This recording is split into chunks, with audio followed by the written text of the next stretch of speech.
Ever since I was young, I've been obsessed with horror films and scary stories and whatnot. When I was 3, I would literally hide behind doors when I was in a room alone and practice my evil laugh. That's a true story, mind you. I would wait all year for Halloween since all the kids' channels ran the Halloween specials. I'd watch Cyber Chase and Fetch with Ruff Ruffman and even Dragon Tales, and I would always record the specials on VHS tapes and loop them until the tapes ran out. Like, they would turn into dust. I have a lot of memories watching spooky stuff with my family, so I have a couple favorites listed down for you. Before I begin, I need to address that I've removed the obvious movies and shows here. No Beetlejuice, no Nightmare Before Christmas, no Halloween.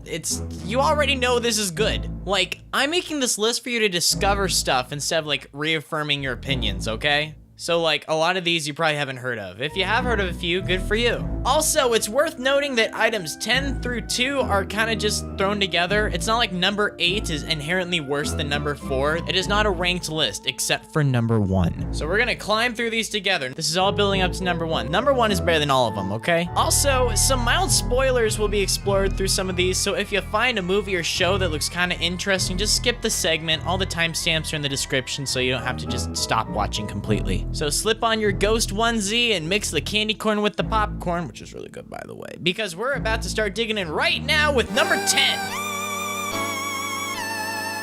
In the 8th grade, I got foot surgery on Halloween, and it sucked. It was painful, it was bloody, and it was gross, and I pretty much cried the whole day because I was so mad that the day had been ripped away from me. I couldn't walk, I couldn't answer the front door or anything. I just stared out the window and watched all the other kids have a lot of fun. Some of my mom's friends lent us a DVD for The Frighteners, and we watched it, and it was probably the best part of that Halloween. For a movie to be so absurd, entertaining, and funny that it makes me laugh after being miserable for the whole day, I gotta give it props. I actually don't remember anything from it though, other than the fact that I enjoyed it when I was 14 years old. It has good audience ratings and bad critical reviews, so that's how you know it's a fun movie. I mean, Hook with Robin Williams had the exact same thing going on, and that movie was awesome. If you're ever immobile on a couch wallowing in your own pain and suffering, I would really recommend this one.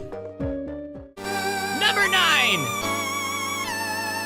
This movie just came out like a month or 2 ago as of the time of making this video, and I loved everything about it. The writing, the acting, the cinematography, the horrific violence against children. It was everything that I wanted it to be, being just true enough to the original to satisfy fans of the novels while still being accessible for new audiences. When I initially saw this movie, we saw it in D-box seats in the theater. That meant that the chairs rocked and moved, which was a totally different experience. Not only were the jump scares loud, they practically threw you around, adding a whole new level of suspense to the experience. Hopefully it'll be remembered as a classic someday. And quit lying to yourself, the 2017 version is worlds better than the 90s one.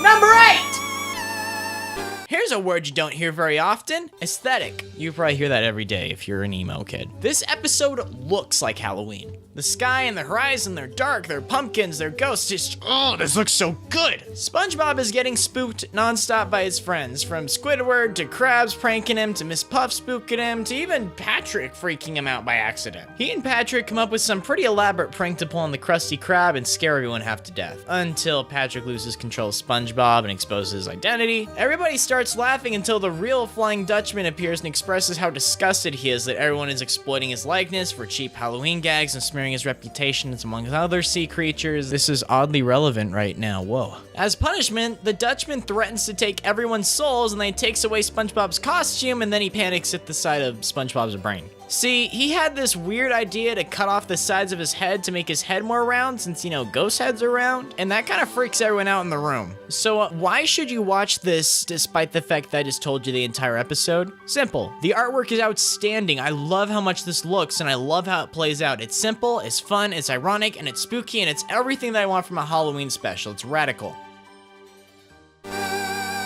Number 7!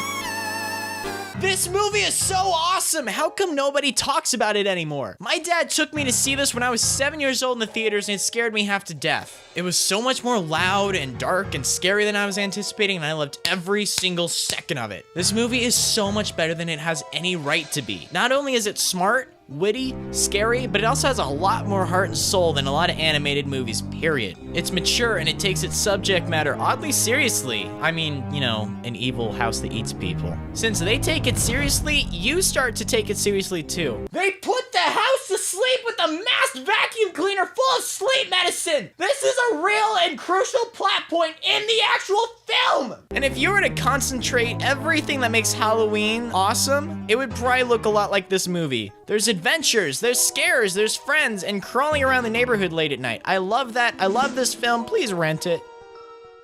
Number 6.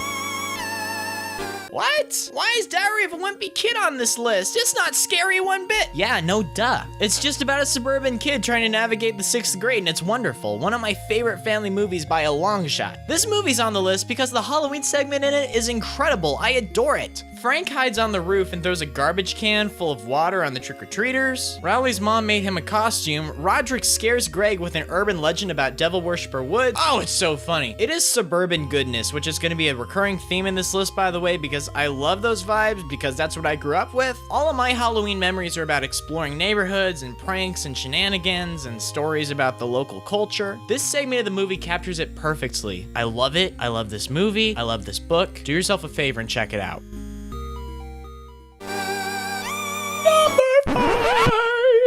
There's no way that's gonna make it in the final cut of the video. I love the Garfield TV specials. I love the Garfield and Friends series. This is not real Garfield, mind you. This is. Whenever I'm babysitting some kiddos, I bring over all of my Garfield DVDs, and I found myself laughing a lot harder than they do because these are still hilarious. They are worlds better than the comics. What's really cool about Garfield's Halloween Adventure is that it lives up to its name. It's divided into 3 segments. The first is about Garfield, the second is about Halloween shenanigans, and the final one feels like a legitimate adventure. Garfield's Halloween Adventure. Oh, I get it. Garfield wakes up on Halloween to discover that he can go trick-or-treating and score some candy. He throws together a pirate costume and takes on the neighborhood. When he decides to travel down the river and stop by some more houses, he and Odie lose their way and they end up being left behind on a cursed island. By the way, this old guy was like the scariest thing ever as a kid. This is more like it. Remember that comment about suburban goodness I made like 3 seconds ago? That's still relevant. This looks wonderful, and it has like a great pumpkin vibe about it. It's great, and it's one of my all-time favorites. Number 4! Do you remember Alvin and the Chipmunks? Not this, but this! This is real Alvin and the Chipmunks, and I love these. These were so much fun as a kid, and Alvin and the Chipmunks Meet the Wolfman was like my favorite Chipmunks movie. My favorite genre in film has to be called 80s Strange Invaders. I just made that up right now. Neighborhood kids band together in a small town and deal with an alien or a monster or some other villain. Movies like Goonies, Super 8, Stranger Things, Gremlins, The Monster Squad, E.T., Midnight Special, just, such good movies. It's like a weirdly specific classification, but like, it totally exists. These movies are a lot of fun because they remind me of being a kid again. And there's always an even mix of action, effects, and spooks too. I think that's why I enjoyed 2017's It so much. That counts as like an 80s Strange Invader movie, by the way. Alvin and the Chipmunks Meet the Wolfman is kind of like a Strange Invaders film in a way. It's packed to the brim with a lot of adventure, silly October vibes, and just, heck, it's so nostalgic. Like, the Wolfman moves next door, that's awesome. And now Theodore's a werewolf? What? Alright, so if he's like half human, half chipmunk, half werewolf, that's 150% what the heck, dude.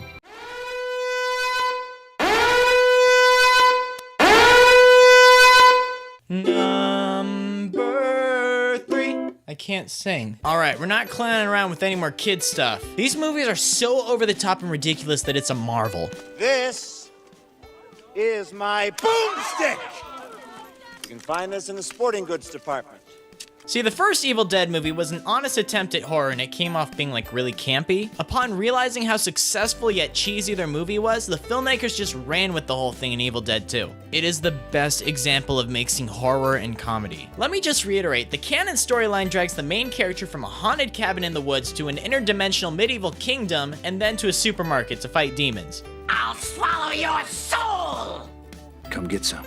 This movie is so good! The remake was a bit controversial because it didn't have any of the comedy elements that made the original so iconic. However, they went completely overboard with the graphic and disturbing effects. I thought it was an excellent homage to the originals and a super radical post-credit scene too, if you haven't ever seen that. My little brother considered himself like a horror movie expert until I showed him this movie and he tapped out. He could not handle it. Although he has since been able to finish it, so I mean, in case he's watching it. Ash vs. the Evil Dead, it's alright. It's not nearly as groovy as the originals. Seem to be in the minority with this. They're still fun to watch. I tore through the first season in like a day. It just felt too much like a cable horror series. I don't know, maybe it's just me. But if I ever have a friend staying the night, I always pull out the Evil Dead films on VHS. These are like a sleepover staple from my childhood, and I still rip them out every summer, and I love them. Hey, this is number 2, buddy. The Addams Family movie, excellent. The Addams Family values, stupendous, flawless, excellent. They took everything that was already good about the great Addams Family movie and they just tripled it for the sequel. This movie is so funny, it's so clever, it's so witty, and it's so iconic that I consider it one of my favorite films of all time. Make this official. I want the Blu-ray copy in my coffin when they bury me in case Eternal Oblivion has like an entertainment center, because I can sit through this puppy over and over and over and over. And so let's just look back on all the Halloween films and decipher what was so great about them and why I'm picking my number 1 spot. In case it's not apparent, I love suburban adventure vibes, I like camaraderie with kids hunting down ghouls, a good art direction is super important to me. What film could possibly encapsulate all these qualities? It's this one, it's really good. Directed by Michael Dowtry, I don't know, he even made Krampus. Trick or Treat is the ultimate Halloween movie. It is a tradition in my house. I even watch it during July when I'm feeling nostalgic for spooky season again. It's like a horror version of Pulp Fiction. It has intertwining narratives and they influence one another. There are a ton of horror tropes that are explored in this movie and it's hilarious. Slasher, strange invaders, home invasion. Did I mention that I adore Trick or Treat? This movie is so clever, it's so ironic, while simultaneously having some pretty shocking and horrific imagery, particularly directed towards children. Like, a lot of kids die horribly in this movie. And oh my god, look at that art direction! This dude gets Halloween. This is what it looks like. This is what it feels like. Everything is so spot on, and it's a perfect mix of lighthearted with evil. This movie has achieved cult status, and for a good reason. I love the lore, I love the characters, it is bragging for a massive fan base because it totally deserves it. Plus, the director himself is working on a sequel. Get on top of it, dude, I want more of this! Please watch this movie, do yourself a favor, have a party, buy some candy, watch this with your friends, maybe send me a picture of it on Twitter. Oh snap, transition to all the YouTubey stuff. On top of sending me a picture of your sick party on Twitter, maybe you should follow me there too. And you should probably subscribe on here, yo. I'm doing a lot of spooky, scary Halloween content all month. There may or may not be a super radical collaboration with the King and Queen of Losers coming up, so you should definitely get familiar with them before, you know, I drop the sick video this month. Wow, that was actually pretty brief. Thank you so much. Remain savory, cuties. I'll see you next week. Gonna be alright. Everything gonna be alright. Don't you be afraid when things go bump in the night. Get closer to me and baby hold on tight. 'Cause everything's gonna be alright. Everything's gonna be. I know a thing or two about music.